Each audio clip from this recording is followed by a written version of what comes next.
To TV 47 Weekend Edition. Now, tonight on the Western Factor, we give focus on the Mulembe Nation.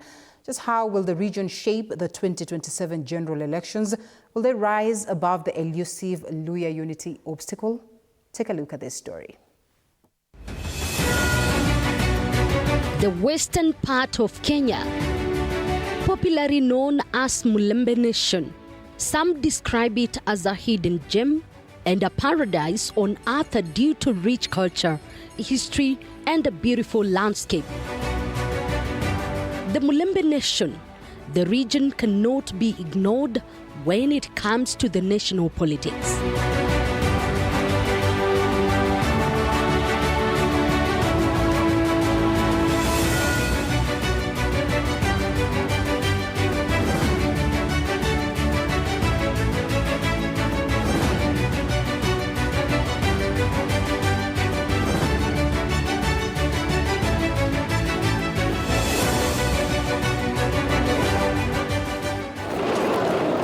The western region is predominantly occupied by Luhya community, Kenya's second largest population after Kikuyu community, at least according to the latest figure by the national statistics.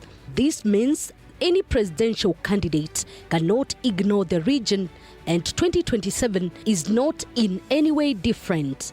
In the past, it has been possible to see them voting across the political divides that have been around. And I think that one of the foremost things they are waiting for is an opportunity to consolidate around a certain kind of leadership, clearly being disillusioned in the leadership of Musalia Mudavadi and Moses Wetangula, who for the time being have styled themselves up as leaders from that region, but who have disappeared, who are not in touch with the plight of the community. Naona ya kwamba hiyo uongozi haiko poa sana.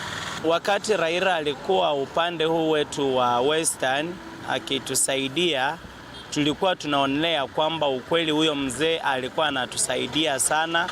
Lakini sasa hivi vitu mingi vimeharibika, manake kila mtu anachitakia ya kwake. 2027 si rahisi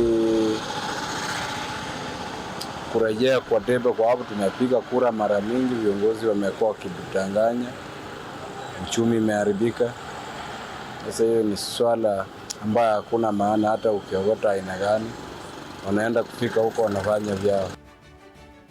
The Mulembe Nation comprises of 18 sub-tribes which are spread across 5 counties of Kakamega, Busia, Bungoma, Vihiga, and Trans Nzoia, which regionally is considered in the Rift Valley.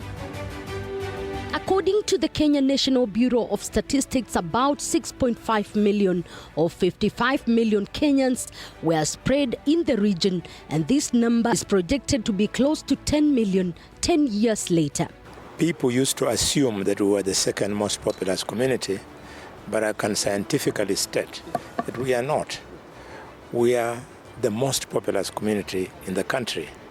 The reason why it doesn't show is because of our humble nature. We are not overbearing. Because of bad politics, the economy follows the presidency. And so because the presidency has been domiciled forever in Mount Kenya area and in the Rift Valley, they can pose to appear as if they are more economically aware and successful. All of us members from the Mulembe Nation, we have had several meetings, and in those meetings, one thing came out, that our numbers have been taken for granted. Our numbers have not been respected, and people imagine that Luhyas will always be divided, and therefore no need to bring them on board. But I want to say here that for the first time in 2027, the Luhya Nation is going to be under one bracket, one basket, and we shall be the determining factor. The people of Western love development. The people of Western love good governance. And I think those will be some of the key issues based on the past experiences that are going to inform the electoral choices. But despite the Mulembe Nation having the numerical strength, the closest the region has ever come to the top seat was through the late Kijana Wamalwa in the year 2002 and Mudia Wori, both serving as second in command during the late President Kibaki regime. Musalia Mudavadi also served as the shortest vice president Kenya ever had during the Moi regime. Kwa sasa ile tunatafuta ni nyumba yetu sasa. Ile ambayo itatupeleka sisi kwenda kwa ile meza kwenda ku negotiate na wengine. Kwa hivyo atufanya tukue na umoja wa kumzuia President Ruto kuja magharibi. Hapana. Sisi maana amekuja mara nyingi. Kuna sehemu nyingine tena ameenda mara nyingi, lakini ile kwenda rais kutembelea hizo sehemu haitoshi. Sisi tunataka kwenda kule kwa ile meza ambayo masuala yetu kama watu wa magharibi yatasikizwa, shida zetu zisikizwe na tupate suluhisho. Hatutaki kuomba wengine. Tunataka kwa ile meza maana tunataka kushughulikia matatizo yetu sisi wenyewe. Na mimi kwa sababu kuna pengo ya uongozi wakati huu, wala ambao wako pale hawajifahamu, hawaelewi tunataka nini. Basi mimi nimejitokeza, nataka kuwa kwenye ile katika mrengo wa mbele kuhakikisha kwamba watu wetu wako wanaongea kwa sauti moja. In the 2025, we don't have a single person whom we can call as a kingpin. You see, when you go to Nyanza, Raila is undisputed. When you go to Kambani, Kalonzo is undisputed. Go to Kalenjin Land, William Ruto is undisputed. So in Western, we have a number of people. You know, talk of Musalia Mudavadi has got 5 members in parliament, 1 governor, undisputed. Eugene Wamalwa, who is my party leader, 5 members in parliament, a governor, undisputed. Moses Wasika Wetangula, who is my speaker and leader in the National Assembly, has got 6 members of parliament, a governor, that's it. So we wish to find a way in which now all of us can come together. I want to tell my people is, let us not gamble with our numbers. Let us be behind one person. Let that person negotiate for us. And we cannot rule out Musalia. We cannot rule out Wetangula. We also have Oparanya. Those 3 sons of Western are the key players in the Western politics. We are seeing concerns in the region because people seem not to be getting a fair share of the resources from the national government, despite the fact that we are a huge constituency in this country. We would like to get a fair share of the national development, regardless of how we voted. Elusive Luya unity is termed to be the greatest misgiving of the region, though over the years the region has voted leaning towards opposition leader Raila Odinga, save for 2002 when the region unanimously voted towards President Mwai Kibaki, who was also supported by Raila anyway. And I think the Mudia Wori factor has been downplayed. If we remember accurately, we will see that Kijana Mwai Kibaki and Charity Ngilu were together toying around with the idea of what they called NAK. And it was not until that moment when people like Mudia Wori left KANU that this solidarity was established. And that solidarity rolled on in spite of the fact that we lost Michael Wamalwa in 2004, and in spite of the fact that when the national referendum on the Constitution happened in 2005, Mudia Wori was on the Kibaki banana side, with Ford Kenya people largely from Bungoma and Trans Nzoia. You could see that these people were able to cohere. But one person who has squandered goodwill, free goodwill placed at his doorstep, is Wycliffe Musalia Mudavadi. The people of this region have had abundant love, support, and goodwill for him, but he has been inept. There has been a gap, that is the truth. Luya, as you remember, we are 18 sub-tribes, and to get one one person, one leader, to mobilize all the sub-tribes has been a challenge. That's what the feat that Masinde Muliro did. Then we had Wamalwa Kijana, and currently, as we speak, we are having Moses Wetangula and Musalia Mudavadi. Remember that those are the two sub-tribes among the Luyas that are always competing against each other. And even there was a myth that say Bukusu would never support a Maragolo or Maragolo would never support a Bukusu. That myth has been broken because now they are together. I was very happy that at that time, Musalia Mudavadi then made the pronouncement that he was going to run for president. I literally gave away even my own political party, New Fort Kenya, so that we could be the wind behind his sails. But he ended up being a joker. It was while I was in the campaign that I realized he only had it on his lips. He had no strategy for running a national campaign. Elusive Luya unity keeps destabilizing the voting patterns of the region. Uniting the Luya votes remains an elephant in the room.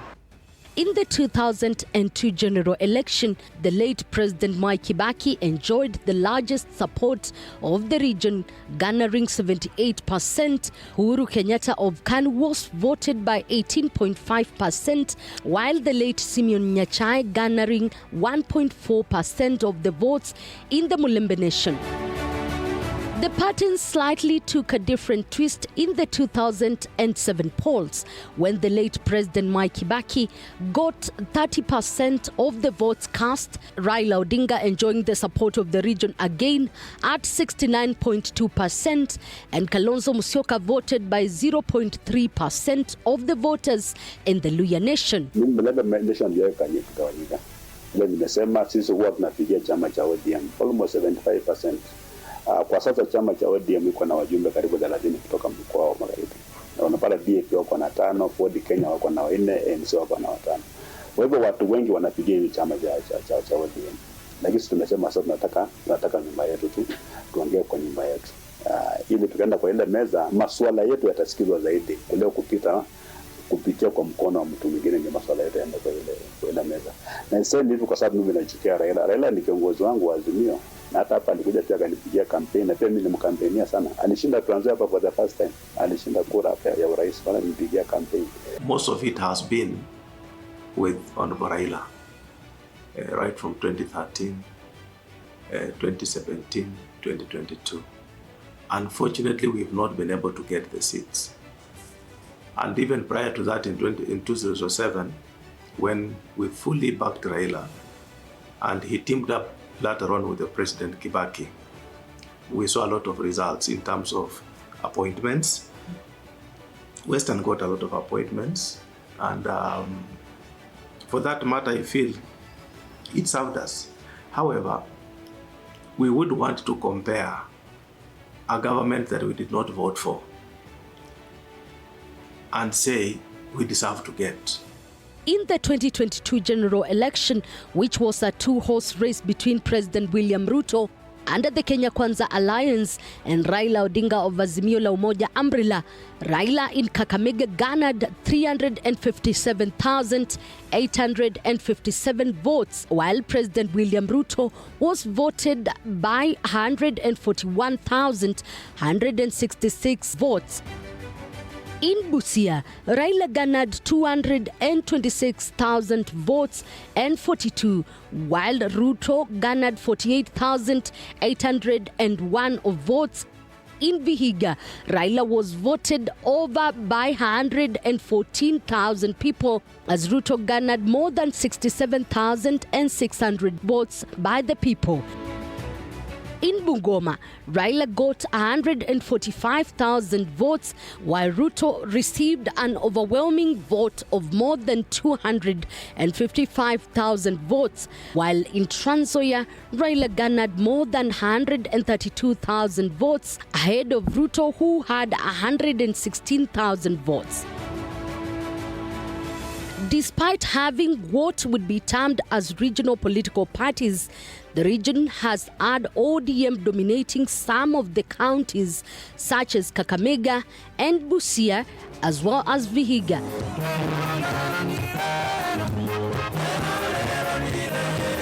The Orange Party has dominated parliament in the region.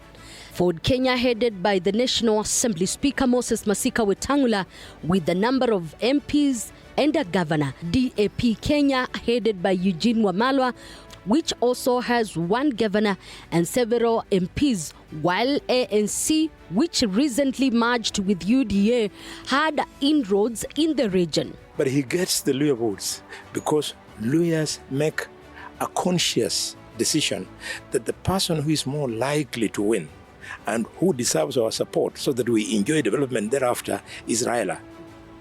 So when he decides to run in 2027, should he, the way you have paused, and I don't see why he shouldn't, Luhyas will again make a conscious decision, and we are forever there to give guidance and advice.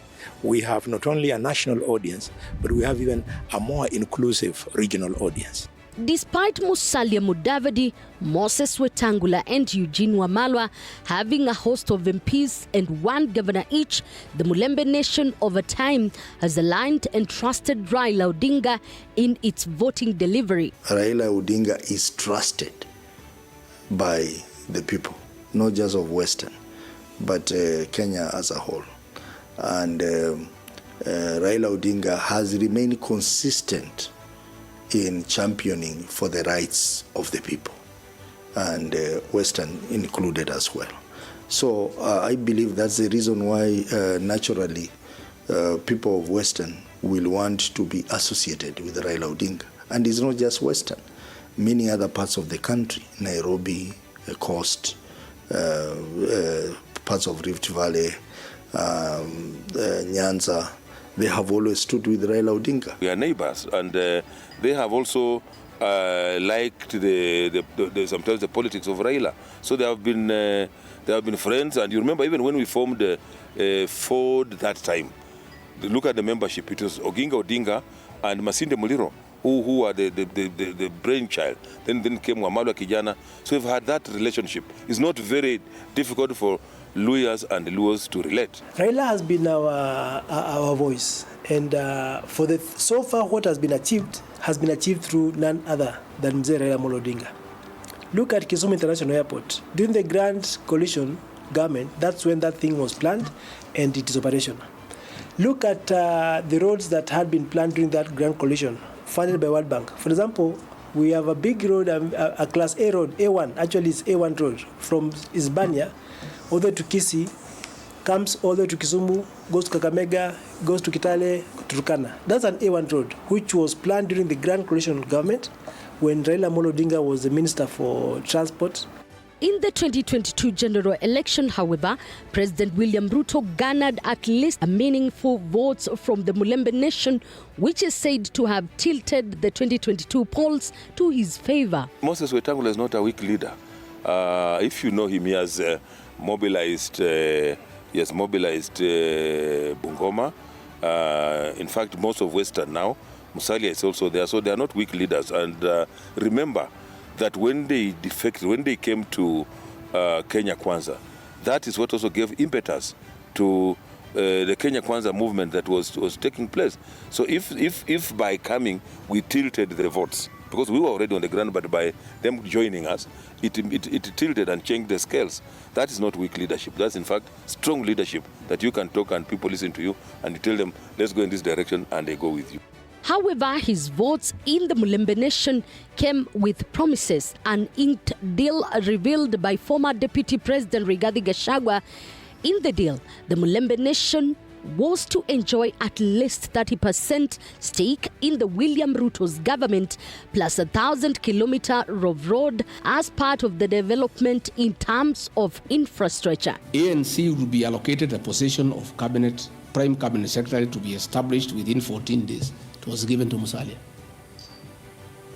The office of the Deputy President, Ford Kenya will be allocated the position of the Speaker of the National Assembly, which was given to Moses Wetangula. In accord with Article 2.1 of the Power Sharing Agreement, ANC and Ford Kenya would have a 30% share of national government positions. Ati wanajaribu kushindana na sisi. Sasa wewe, mtu ya fitina, mtu ya ukabila, mtu ya share sijui mitego, utashindana na nani kwa hii Kenya? Sheria inasema hivi. Kama wewe umekuwa impeached, hauwezi kushika kazi ya umma. You cannot have public office. Tunaelewana? Hata nyumba 10 hautapata. Pundits opine that the 30% promise plus other 2022 campaign deals played a crucial role in shaping the Mulembe Nation votes. It was 30% after you deliver 70% of the votes in Western Kenya. Did we deliver 70% votes? We did not. And therefore, you cannot go there and say now, give us our 30% when you did not meet the side of your bargain. So that is something that people have been picking, but it's not true. However, we have quite a number of senior appointments that have been made by the Kenya Kwanza government. When Musalia was in court, everyone was with him in court. The entire brigade of Western was with him in court. So he had the numbers. He had to bargain fully. But when he is outside in Kenya Kwanza, he went alone and a few people followed him. So he doesn't have a strong bargain in Kenya Kwanza. So the issue is numbers make you decide. It's very unfortunate that going deep into the third year after election, that promise has not translated into reality. Please, Kenyans, don't laugh at us. It is because we are good people. We believe the president. We had no reason to doubt him. You can see we still believe him. We still live on hope that even in the remaining 2 budgets that are coming, we'll be able to get those thousands of kilometers of road and also have 30% of the opportunities. If there is nothing for Western in the budget, then Kenya Kwanza should forget about Western in terms of votes. The president has been to our region severally. He has announced a series of projects, but announcing the projects without factoring them in the budget is a waste of time. The scramble for the numbers in the region has begun. President William Ruto has visited the region over 5 times since the last general election with an aim of filling his 2027 basket after his fallout with his former deputy Rigathi Gachagua from the mountain. Mimi nimesikia hapa iko mambo mingi ya 2027. Hii 2027 mambo bado. Kala. Pole. Unajua usianzishe muziki ikavuma kabla ya the main dance kuanza. Unaweza kufika pale dance itaanza, wewe umechoka. Alafu utazama. So twendeni pole ama namna gani? Tuko pamoja? Si mnasikia hata wale wanajaribu kuniambia sijui nini. Yaani nyinyi mkinipima kabisa. Watu wa Kakamega. Ati watu ya mitego. Na watu ya ukabila. Na watu ya chuki. Na watu ya bangi. Ati watawazana na mimi? My friend. Musimame na rais. Musimame na Wycliffe. Ambeto Paranya, Wycliffe Musalia Mudavadi, Moses Wetangula. Wameona mbele. However, his former deputy has rumbled the waters for President William Ruto and his brigade in the region, warning them of possible betrayal should they consider supporting him in the next general polls. Bungoma Mulembe, muri mwoyo, muri baramu, musangalire, mwami Yesu itsomi ywe. Nyinyi mko na bahati. That we are here to advise you. Alienda kwenu siku 6. Kwetu he was there 6 days out of 7 every week. Hakuna kanisa hajaingia. Hakuna barabara hajui kwa jina. Hakuna soko hajui kwa jina. And you would memorize, we are very impressed. Anataja barabara, Wakikuyu wanasema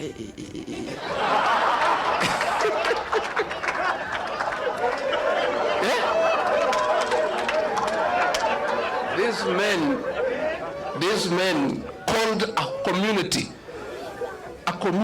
that has pride, a community that's hardworking, that is rich.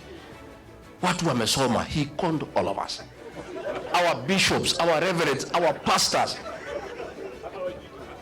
Hata huyu Waititu na mimi Rigiji. He called all of us. Alikuwa anakuja, Pastor Osho. Sasa anakuja kwenu, Musangarere, Mwimalamu. That is the same script. Nyinyi mkikubali, mutalia vile watu ya mlima wanalia. Gachagua is not the only headache for President William Ruto and his brigade in the region.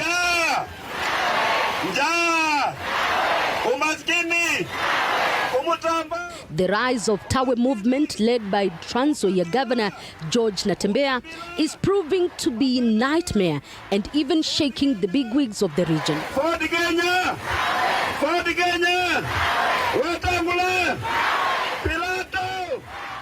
There are some people who feel threatened by the Tawe movement. Not true. All the Tawe is doing is speaking to the issues that Musalia should have spoken to. He's speaking to issues that Wetangula should have spoken to. And I want to remind them again and again, it is not out of disrespect that they are being told. It is not out of disrespect that I'm telling them. It is because the Bible says, to those whom more is given, more is expected. So when we did the heavy lifting and they joined us after we had finished the heavy lifting, and they helped us to support Ruto to get sufficient votes combined in the whole country to become president, it is the two of them to whom more was given. So when they do not return that gesture, we tell them Tawe, and Tawe simply means N-O, no. You can't just come up with saying Tawe. You know, I can also say, do you want roads? Tawe. Do you want hospitals? Tawe. Do you want water? Tawe. You know, the Tawe is just something that you can use in any direction that you want. If we went to the Tawe movement and said what they'll say, to ask them, do you want, how will they respond? If you ask them, do you want roads? They say Tawe. So it is not as it will. Remember, we had something called the Grand Mark. Where did it go? Do you hear about it? So these slogans will always come up during such political times. There will be the Tawe movement. It's not threatening anybody. Let me tell you, when you see an old antelope in an area, it has escaped a lot of traps and a lot of spears and a lot of rungus. So you also don't just imagine that, you know, you will just come and it works. No, it is a movement. Let us watch it at the right time when it comes to the rubber meeting the road. That's now when you know the real politics and who are the politicians. Siasa bado, it has not started.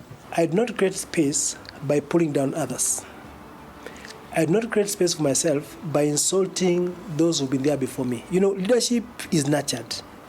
When you look at the likes of the people I've talked about, these guys were once upon a time members of one-term member, two-member, three-member, to some, they've grown over years. Naasa wamekoma. So Maungu here cannot just come and say that I want to be a movement, and I cannot be a movement by insulting an elder. Musalia is my elder. I may not like him, I may love him, but he's my elder. Moses Wetangula is my elder. I cannot make it by just insulting them. We need to respect the fact that these guys have been there for long enough. These guys have led, there's something they've achieved. Natembeya's Tawe movement is seemingly identifying with the needs of the region. Pandits opine that if well aligned, might be the next big thing in the region. Hii ni mchakato wa kubadilisha mambo, kubadilisha vile Kenya anafanya kazi, whether Natembeya atakuwa kwenye serikali ama hapana, lakini bora yawe na yale mabadiliko. Tawe movement has gone back into the incubator. And we are going to see a lot of it in the coming days. It's likely to be the clarion call from the region, bringing together a conglomerate of political formations within the region. It's not something to be taken any lightly. And I think that the leadership from that region is speaking to itself in spite of what would appear to be many different pockets. When you see someone like Boni Khalwale pulling away from UDA, please read something. My brother Natembeya talks about Tawe, but there's no action to it. I asked you, is it a political party? It's not a political party. Is it a political movement? It's not a political movement. So it's just a mere pronunciation.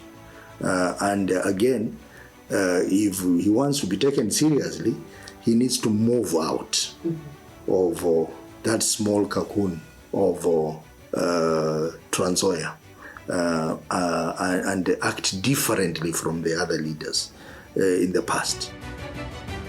Natembeya was arrested this week and arraigned in court, a move which allies claim to be political. However, the Ethics and Anti-Corruption Commission has disputed this. What we were doing was basically in line with a court order that we obtained to look for evidence in those specific areas where we had gone. We were not going there to arrest anybody. And we were acting within the law. Now, what happened was very unfortunate because certain politicians incited youth who were there at that time. They attacked our officers.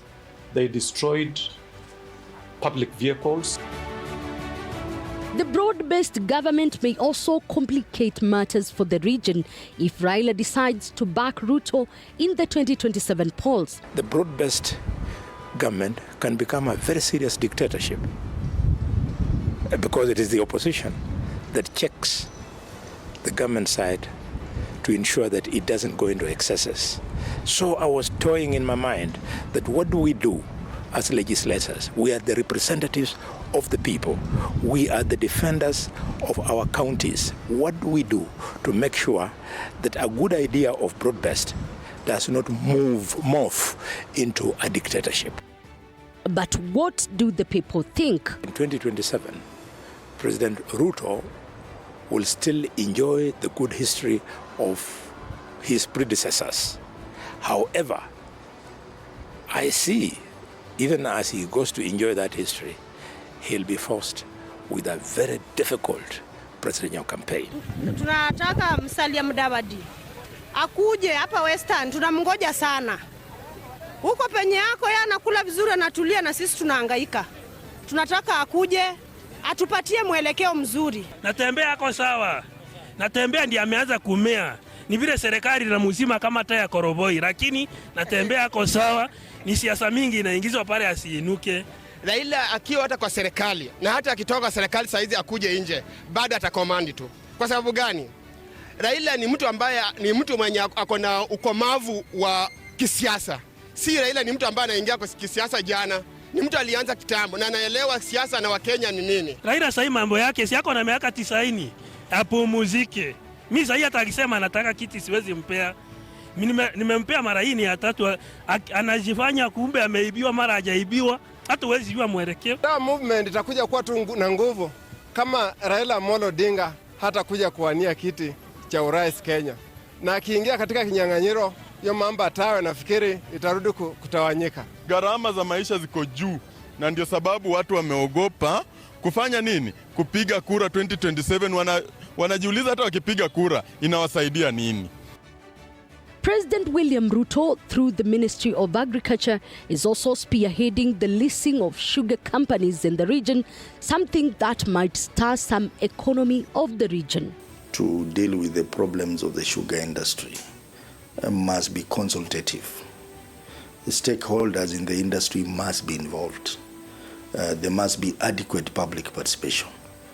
If we have a scenario where the national government wants to pursue an arrangement to try and deal with the problems of the sugar industry without adequate public participation, I can tell you it is not going to work.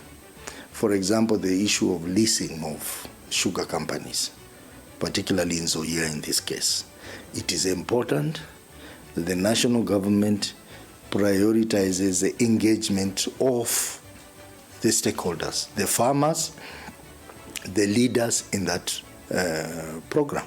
Leasing is the way to go, and we have to go it that route.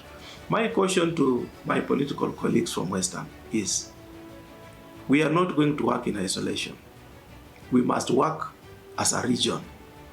Why is it that as we are making loudest noise, and the Nyanza, where Sony has gone, Chemelil has gone, Moroni has gone, they are not making noise? It means we are getting 1 + 1 = 3. Can we look for the missing 1 so that we tell our people what is right and what's wrong? For now, their sons, Musalia Mudavadi, Moses Masika Wetangula, in government. On whether they will remain pre and post 2027 is a matter of wait and see. The Tawe movement is the greatest headache that President William Ruto, Raila Odinga, among other political bigwigs, have in the Western factor. And now seemingly having a great backup from the former DP Rigathi Gachagua. Elizabeth Mutuko, TV 47, Nairobi.